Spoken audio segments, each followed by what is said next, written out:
Hello, লালবাদরের দেশ। কি অবস্থা আজকে? এখন তো দেখতেছি ২৪ সালে আমরা যেটা দেখছি সেটা হচ্ছে যে প্রতিদিন লাশের সংখ্যা আ বাড়তেই আছে। obviously গুজব। কারণ হচ্ছে প্রতিদিন দেখতাম ঢাবিতে গণহত্যা হইতো এবং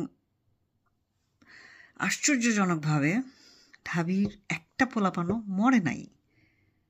কিন্তু গুজবটা বা আন্দোলন যে স্পিড আপ হইছিল গুজবের উপর ভিত্তি করে, সেই গুজবটাই ছিল ঢাবিতে গণহত্যা চলছে। আলটিমেটলি ঢাবির কোনো পোলাপান মরে নাই।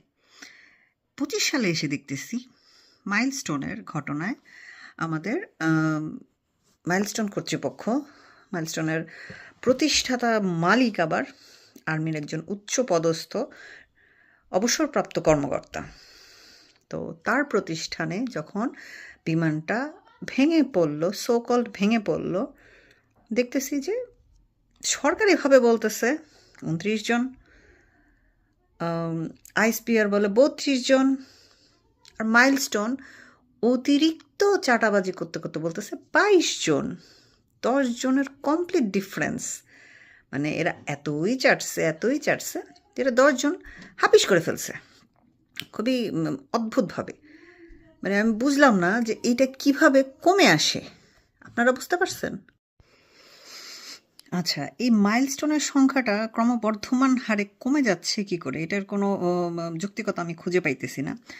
যেখানে আপনি আপনারা লক্ষ্য করবেন যে ২০১৩ সালের ৫ই মে যখন শাপলা চত্বরে কেউ মরে নাই, সেটা নিয়ে বছরের পর বছর প্রায় ১ যুগ হয়ে গেছে। ১৩ সাল থেকে ২৫ সাল ১ যুগ হয়ে গেছে। এখনও মানুষজন বলে যে শাপলা চত্বরে গণহত্যা হয়েছে এবং আমাদের উপদেষ্টা আদিলুর রহমান শুভ্র এখন পর্যন্ত সেই হিসাবটা দিতে পারেন নাই। ২৩ সালে এইসব রাষ্ট্রীয় ষড়যন্ত্র মিথ্যাচারের জন্য তার সাজাও হয়েছিল ২৩ সালের সেপ্টেম্বর মাসে। এটা নিয়ে আমি আগেও একটা ভিডিও দিছি মে মাসে, ফেসবুকে আছে, এবং এটা নিয়ে একটা পোস্টও আছে আমার ফেসবুক। একটা না, কয়েকটাই আছে, অনেকেরই আছে। তো সেই একই সরকার মানে থাকা অবস্থায় হেফাজতের ফেভারিট সরকার এখন ক্ষমতায়। তো গত ৫ই মে তারা এটা নিয়ে কোনো উচ্চবাচ্য করে নাই। এতগুলো শহীদ কী করে আসলো, এত ছকিদেরা কোথায় হারিয়ে গেল, কোনো উচ্চবাচ্য করে নাই। এখন এরা ডেড বডি কাউন্ট কমায় দেখাচ্ছে। কারণ কি? যাতে মানুষ প্যানিকড না হয়। What a fucking logic! আপনারা চিন্তা করেন, যেখানে শাপলা চত্বরে এবং ২৪ সালের মেটিকুলাস ডিজাইনে ডেড বডি কাউন্ট বাড়ায় দেখানো হয়েছে, সেই একইভাবে ২৫ সালে একটা সো কল্ড অ্যাক্সিডেন্টের মধ্যে ডেড বডির কাউন্ট কমায় দেখানো হচ্ছে যাতে জনগণ প্যানিকড না হয়। ওয়াও, কি সুন্দর না? আচ্ছা, তো আমাদের সবার ফেভারিট ইউনূস সাহেব, উনি কী করলেন? উনি এখন পর্যন্ত মাইলস্টোন তো জানি নাই, মাইলস্টোনের কারোর সাথে কোনো বাচ্চার গার্জিয়ানের সাথে বা কোথাও ওনাকে দেখা যায় না। ২ উপদেষ্টা গেছলো, আমাদের ফেভারিট আসিফ নজরুল স্যার গেছলো, এবং পোলাপান নাকি তাকে কিসের মালা দিয়ে বরণ করছে, এবং সে প্যান্ট ছাড়া ফেরত আসছে। আমরা দেখলাম লাইভে ৮-৯ ঘন্টা সে ব্লকড ছিল এখানে, সে বের হইতে পারে নাই মানুষজনের প্রতিবাদের মুখে, এবং আমাদের কেরানি শফিককেও সেখানে ছিল। তারা ৩ জন আটকা পড়ছিল এখানে, বের হইতে পারে নাই। অনেক রাতে অনেক পুলিশ পাহারা দিয়ে তারা বের হয়েছে, এবং তারা এটা নিয়ে তাদের মোটেও লজ্জিত না। তো সেই দিনই রাতে জাতীয় ঐক্যমত্যের জন্য আমাদের ইউনূস স্যার শোক পালনের জন্য সব দলকে ডাকছে। ডাকার পরে সেই সিদ্ধান্ত কি আসছে? পেচিবাদের বিরুদ্ধে আমরা ঐক্যবদ্ধ আছি। খানকির ফোতাইনেরা, মল্ল পোলাপান, ভাঙল প্লেন, তোরা সেখানে ফেচিবাদ চুদাস? সিরিয়াসলি? এবং সে দাঁত কালাইতে অরেঞ্জ জুস খায় যখন মিটিং করলো, তখন তোমাদের কারোর কোনো সমস্যা হয় নাই। তোমরা নুনুস বন্দনা একেবারে মনে করো পুটকির কাপড় তুইলা নাচতাছিলা। অথচ শেখ হাসিনা যখন গত বছর আবু সাইদ মারা যাওয়ার পরে ১৭ই জুলাই মিডিয়ার সামনে এসে কথা বলছিল, তখন তোমাদের সেটা ভালো লাগে নাই। তখন তোমরা বলছো চুদিনা। এখন নুনুস তোমাদের বাল দিয়েও গুনতেছে না, তোমাদের সেটা ভালো লাগে না। নুনুস আবার ফেসবুকে টাকাও চাইছে মাইলস্টোনের এই ক্রাইসিস ম্যানেজমেন্টের জন্য, যখন সেই চোদা খেয়ে পোস্ট ডিলিট করে দিছে। ডিলিট করার পরে সে কী করছে?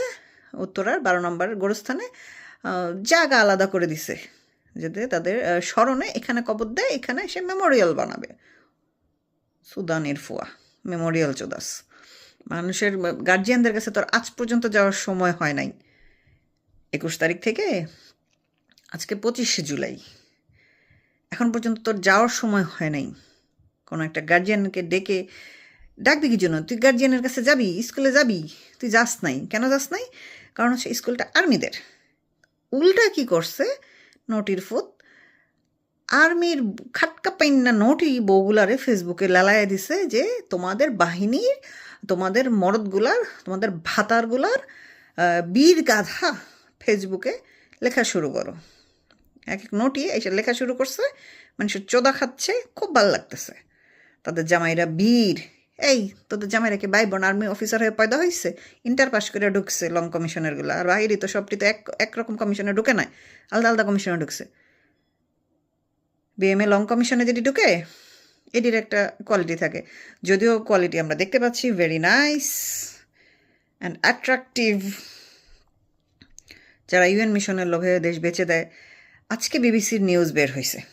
কি বের হয়েছে? বানিয়াচং থানার এসআই সুশান্তকে মবের হাতে ধাক্কা মেরে ফেলে বাকি 49 জনকে নিয়ে আর্মি চলে গেছিল। মানে আপনারা ভাবতে পারেন 49 জন কলিগের সামনে একজনকে পিক আপ থেকে ধাক্কা মেরে ফেলে আর্মি চলে গেছে। এই মব সেই এসআই সুশান্তকে এমন ব্রুটালি মারছে, মেরে ঝুলায় রাখছে, মানে ভয়ানক। I can't explain, sorry.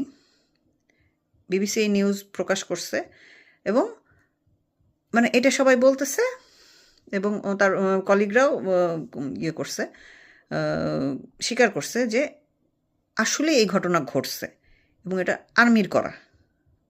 এই আর্মির বীরগাথা যখন কেউ চোদাইতে আসে, কসম, মানে মুলিবাস, আইকাওয়ালা মুলিবাস আছে না, ওটা ভরবো আমি, সত্যই মুলিবাস ভরবো। মানে স্বাধীনতার পর থেকে আজ পর্যন্ত বাংলাদেশে আর্মি কি কি বীরগাথা মানে তাদের আছে। বঙ্গবন্ধুরে মার্ডার করছে, মেজর জিয়ারে মার্ডার করছে, এরপর এরশাদ স্বৈরাচার হয়েছে, এরপর আমি আসলে ওদের কোনো বীরগাথা আমি দেখি না। একমাত্র বীরগাথা হয়েছে পিস কমিশনে গিয়ে ডলার খাইয়া অন্য দেশে ভালো সার্ভিস দেয়, নিজের দেশে সারা জীবনই গোয়া মারা খাওয়া। নিজের দেশে এরা কোনো ভালো কিছু কোনো কাজই করে নাই। একমাত্র এরা আবার ভাড়ায় খাটা খুনি। যেমন 24 সালে এরা এই জাতিসংঘের ভলকার টুর্কের এই অর্ডার মতো ইউএন মিশনের ডলার যেন মিস না যায়, সেজন্য তারা নিজেরাই 7.62 mm এর বুলেট দিয়ে মার্ডার করে লাশ ফেলায়া আন্দোলনে স্পিড বাড়াইছে। এরা নাকি দেশপ্রেমিক সেনাবাহিনী, সাউয়া চোদা বাহিনী। আমার সেনাবাহিনী দেশপ্রেমিক চোদাইতে আসছে। খালি গলসি বেশি বাজে, যে কারণে এই বাংলাদেশে আর্মি সারাক্ষণ ঢোল পিটাইতে হয়, দেশপ্রেমিক সেনাবাহিনী। আর কোনো বাহিনীর তো এরকম ঢোল পিটাইতে হয় না, আর কোনো দেশে তো এরকম ঢোল পিটাইতে হয় না। এরকম একটা দেশে যা 3 দিকে ইন্ডিয়া, ছোট্ট একটু জায়গায় মিয়ানমার, বাকি দিকে সাগর, এই বিশাল একটা আর্মি বাহিনীর তো দরকার নাই, তারপরও পালা হয়েছে, হাতি পালা হয়েছে। এবং তারা এখনও তারা বীরগাথা প্রকাশ করতে আসছে। শুয়োরের বাচ্চারা, তারা বীর। এগুলা হয়েছে বীরের নমুনা। মবের হাতে একটা মানুষকে, জ্যান্ত মানুষকে ফালায় রেখে চলে আসছস তোরা, সিরিয়াসলি? আর আমাদের কেরানি শফিকা তো আছেই, যখন দেখলো যে মাইলস্টোনের এই ম্যাসাকার কোনোভাবেই তারা মেকআপ করতে পারতেছে না, ফার্স্টে তারা কী করলো, বেনজিরের বাসা থেকে কি কি জামা কাপড় জব্দ হয়েছে সেই লিস্ট তুলে দিল। আমি আসলে বুঝলাম না। আমি তো ফেসবুকে প্রচুর এরকম আর্মি ভাবিদের চিনি, যাদের বাড়ির আলমারি খুললে খালি গাদোয়ালি বাইর হবে, খালি বাইর হবে। তা আলাদা গ্রুপই আছে আর্মি ভাবিদের গাদোয়াল কেনার, জামদানি কেনার গ্রুপই আছে। তো এই আর্মিদের এই টাকা কই থেকে আসে? তারা নাকি অনেক স্ট্রাগল করে, বালের স্ট্রাগল করে আমার। তাদের এত স্ট্রাগল মানে কই থেকে আসে? যারা ইন্টার পাস করার পর থেকে মাসে মাসে বেতন পায় তাদের এত স্ট্রাগল কেন হবে? লজিকটা কি?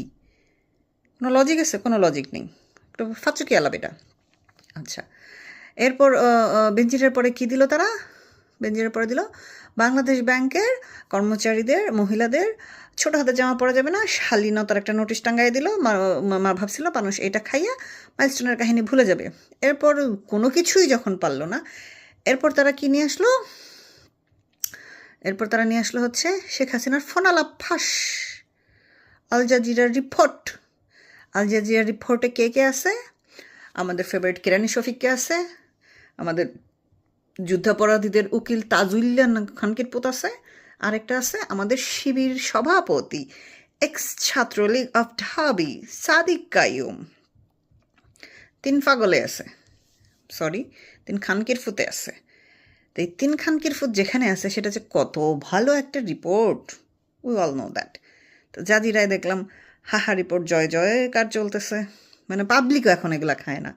কেউ যদি বলতে আসে যে এটা সব আওয়ামী লীগের, ভাই আমি আল জাজিরার পেজে এখনও ঢুকি নাই, আমি স্ক্রিনশট দেখতেছি, আমি এখনও আল জাজিরার পেজে গিয়ে হাহাটা দিই নাই, আমিই দিই নাই। এখানে কয়টা আওয়ামী লীগের লোক গেছে, মানে পাবলিক সচেতন হয়ে গেছে, দে নো দ্য ট্রিক্স।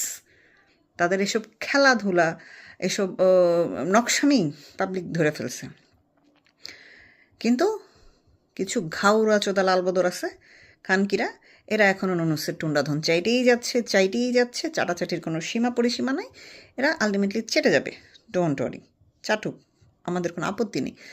কিন্তু এই যে মাইলস্টোনের যে পোলাপানগুলো সচিবালয়ে এই যে ডেড বডির সঠিক সংখ্যা জানার জন্য আন্দোলন গেছিল, এদের 1200 পোলাপানের নামে কেস দিছে। কী হিসাবে? আওয়ামী লীগ ছাত্রলীগ হিসাবে। তো বাঙ্গুজাত কি বুঝতেছে যে তারা কি আনছে, খাল কেটে কী আনছে? হ্যাঁ, তারা যদি না বুঝে তাহলে আসলে আমার আর কিছুই বলার নেই। What should I say? I should say আমাদের এনসিপি কোথায়?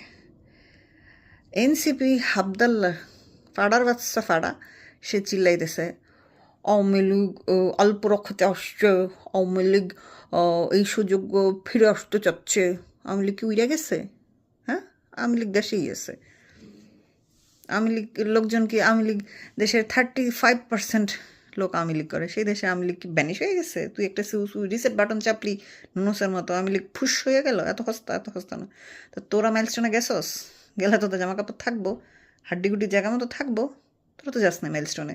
এই গার্জিয়ানদের একটু সান্ত্বনা দিতে যাইতি, সবাইকে একটু টাইম দিতি না। জুলাই ছকির চুদাইতেছস, জুলাই ছকির চুদাস তোরা। আর কস তোদের তোদের দলের কোনো বেসিক নেই, কোনো ফান্ডামেন্টাল কোনো মানে রুলস নাই, কিচ্ছু নাই, কোনো ফাউন্ডেশন নাই। তোদের একমাত্র কাজ হইছে আওয়ামী লীগের গাইল পাড়া, শেখ হাসিনারা গাইল পাড়া, মুজিববাদ মুর্দাবাদ করে গলা ফাটায়, গলা রক ফাটায় চিল্লানো, এটাই হয়েছে তোদের পলিটিক্স। তোদের পলিটিক্সের কোনো বেসিক নেই, মানে তোদের আসলে কোনো পলিটিক্সই নেই। তোরা একমাত্র ঠিকই আসোস আওয়ামী লীগের গাইল পেরা, এছাড়া তো তোদের আর কিছু করার নেই। আমাদের যারা আপু গেছে হসপিটালে, সে তো ডাক্তার, স্কিনেরই ডাক্তার সম্ভবত, যায় নাই তো, 2টা কী জানি টিপস শেয়ার করছে, সে কিন্তু যায় নাই। উল্টা জামাতের আমির আমাদের জিন্দাওয়ালি গিয়া ভোজকট পাকায় আসছে। এদিকে আমাদের আবার বয়কট ইন্ডিয়া চুদাইয়া, ইন্ডিয়া থেকে ডাক্তার নার্স আসে, চায়না থেকে ডাক্তার নার্স আসে, আমাদের এই যে জাসির ফেভারিট ভাই পাকিস্তান থেকে কি আসছে? গুয়ের দল আসছে। শুয়োরের বাচ্চারা ফাইজলামি করস, ভাই চোদাস। ইন্ডিয়া থেকেই তো সেই ডাক্তার আসে, ইন্ডিয়া থেকেই নার্স আসে। মোদি কন্ডোলেন্সেন্স জানায় তোদেরকে। আর কিছু আসে না। এই হয়েছে তোদের দৌড়, এইটুক হয়েছে তোদের ক্ষমতা। আওয়ামী লীগের গাইল পাড়া, পারতে থাক, আমরাও দেখি, তোরাও দেখ। আজকে আবার দেখলাম মালয়েশিয়া থেকে 123 জন বাঙালিকে ঘাট ধরে বের করে দিছে, ডিপোর্ট করে দিছে। এই হয়েছে আমরা বিদেশ যাব না, বিদেশ আমাদের কাছে চলে আসবে। এখন বিদেশ বাংলাদেশকে লাথি মেরে বের করে দিচ্ছে তাদের দেশ থেকে। নুনুসের বাচ্চা নুনুস, সুদানের ফোয়া একটা বুইরা হালার ফুত, কর ফাঁকি দিতে দিতে জীবনটা তার শেষ হয়ে গেল। এবং সবচেয়ে হাস্যকর বিষয় হয়েছে 2023 সালের আজকের দিনেই সে প্রায় 13 কোটি টাকা শোধ করছিল। মানে নুনুসের কপালটা খালি ভাবি 2023 সালের আজকের দিনেই আমার মনে হইলো হঠাৎ করে। তো যাই হোক, দেখতে থাকি এন্টারটেনমেন্ট, লাল বদরের দেশ, আনলিমিটেড, সব ফান এখানেই।